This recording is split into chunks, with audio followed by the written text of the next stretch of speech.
வணக்கம் ஃப்ரெண்ட்ஸ், எல்லாரும் எப்படி இருக்கீங்க? Welcome to biryani master. இன்னைக்கு சூப்பரான ஒரு டிஷ் பரோட்டா. நம்ம ஊர் ஸ்டைலில் சூப்பராக ஒரு பரோட்டா செய்யப்படுறேன். வீடியோக்குள்ள போகலாமா? மைதா மாவு ஒரு 300 கிராம், பால் ஒரு 50 to 60 ml, பிசையறதுக்கு தேவையான தண்ணி, அப்புறம் எண்ணெய், உப்பு, இவ்வளவுதான் தேவையான பொருட்கள். இப்போ மாவு எப்படி பிசைறதுன்னு நான் சொல்லித்தரேன். இப்போ எப்படி மாவு பிசைதுன்னு பாருங்க. இது மாதிரி மாவு எடுத்துட்டு அதுல இது மாதிரி குழி போட்டுக்கோங்க.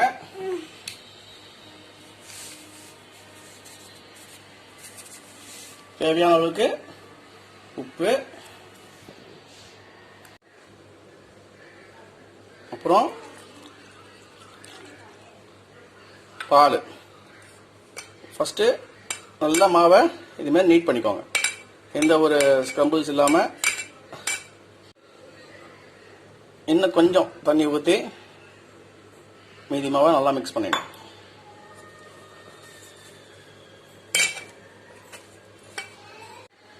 இப்போ இது மாதிரி ஒரு பிளெயின் சர்ஃபேஸுக்கு மாத்திருங்க. எதுக்கு இது மாதிரி பிளெயின் சர்ஃபேஸ்? மோஸ்ட்லி இது மாதிரி மார்பிள் டைல்ஸ் அது மாதிரி இருக்கும்ல வீட்டில். ஸோ அது மாதிரி சர்ஃபேஸில் நீங்கள் பண்ணீங்கன்னா பரோட்டா நல்லா வரும். ஸோ இது மாதிரி மாற்றிட்டு எண்ணெய் ஃபஸ்ட்டு, ஆயில் கொஞ்சமாக விடுங்க, ரொம்ப வேண்டாம், கொஞ்சமாக ஆயில், கொஞ்சமாக ட்ராப்பாக போட்டு தான் அதை நம்ம மிக்ஸ் பண்ணோம் ஆயிலை. திருப்பியும் இன்னும் கொஞ்சமாக ஆயில், ரொம்ப வேண்டாம், கொஞ்சம் கொஞ்சமாக ஊற்றிட்டு நீங்கள் அந்த நீட் பண்ணணும். ஓகே,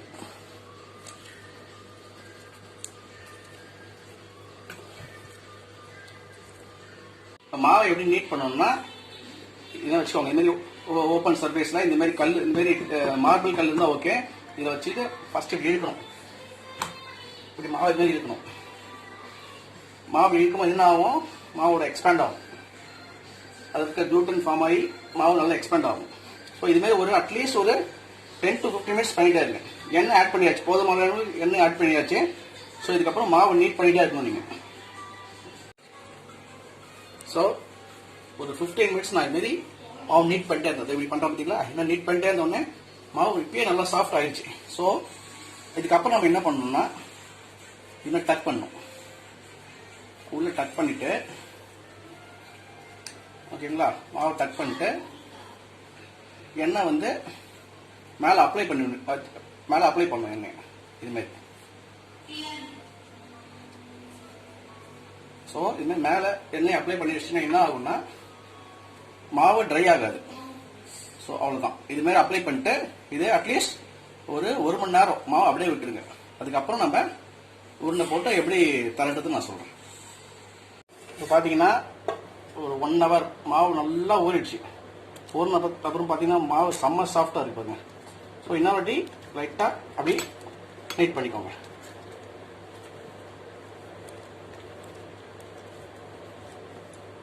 இப்போ பாருங்க, கை வச்சுக்கோங்க. அது 2 கை நடுவில் வச்சு அழுத்திட்டீங்கன்னா மாவு நல்லா ரவுண்டாக உருண்டையாக வந்துடும்.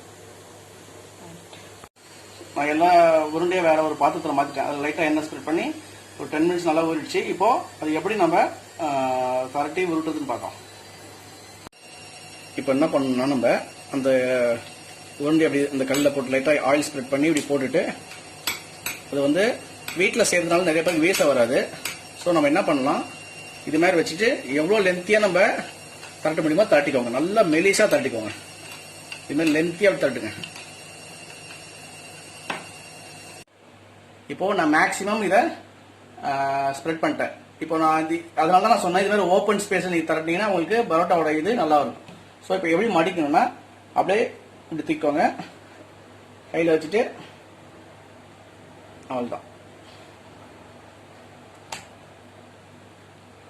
இப்போ எப்படி தரணும்னு சொல்கிறேன் பாருங்க. லைட்டாக வச்சுட்டு லைட்டாக ஆயில் அப்ளை பண்ணிக்கோங்க கையில், அவ்வளோதான்.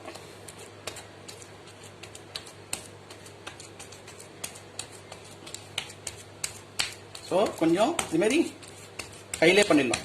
உங்களுக்கு கையில் பண்ண முடியலன்னா நீங்கள் அந்த தரட்டுற கட்டை கூட எடுத்து பண்ணலாம். அவ்வளோதான்.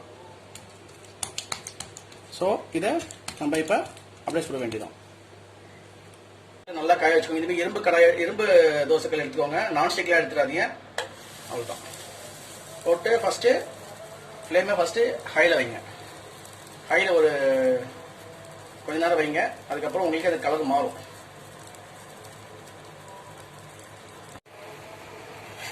ஹையில் ஒரு கொஞ்ச நேரம் இருந்துச்சு. திருப்பி போட்டு திருப்பியும் ஹையில் வச்சுக்கோங்க. இதுவும் ஹையில் கொஞ்சம் வெந்ததுக்கப்புறம் திருப்பி போட்டிங்கன்னா உங்களுக்கே தெரியும் அந்த அந்த நம்ம மடித்த ஷேப் வந்துச்சுல. ஸோ இந்த டைமில் நம்ம என்ன பண்ணணும்னா ஒரு ஸ்பூன் ஆயில் மேலே ஊற்றி லைட்டாக இப்படி அப்ளை பண்ணிக்கோங்க. அப்ளை பண்ணிவிட்டு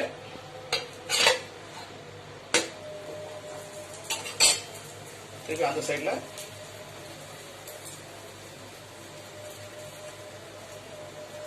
அப்படியே விட்டுருங்க. ஒரு நிமிஷத்துக்கு மீடியம் ஃப்ளேமில், ஃப்ளேம் குறைச்சிட்டேன், மீடியம் ஃப்ளேமில் ஒரு நிமிஷம் அப்படியே விட்டுருங்க. உள்ளே இருக்க ஃப்ளேக்ஸும் நல்லா வேகும்.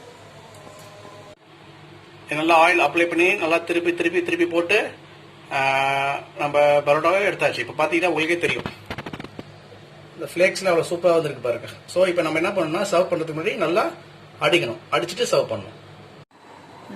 ஓகே, இப்போ 2 பரோட்டா சேர்த்து வச்ச மாதிரி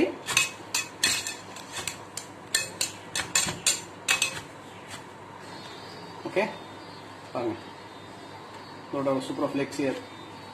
அவ்வளோதான். ஹாய் ஃப்ரெண்ட்ஸ், இந்த பரோட்டா ரொம்ப யம்மியா இருந்தது. உங்க வீட்லயும் குக் பண்ணுங்க இந்த பரோட்டாவை. இந்த வீடியோல என்ன தோணுதோ கமெண்ட் பண்ணுங்க, சப்ஸ்கிரைப் பண்ணுங்க, பெல் பட்டனை பிரஸ் பண்ணிடுங்க, லைக் பண்ணுங்க, ஷேர் பண்ணுங்க.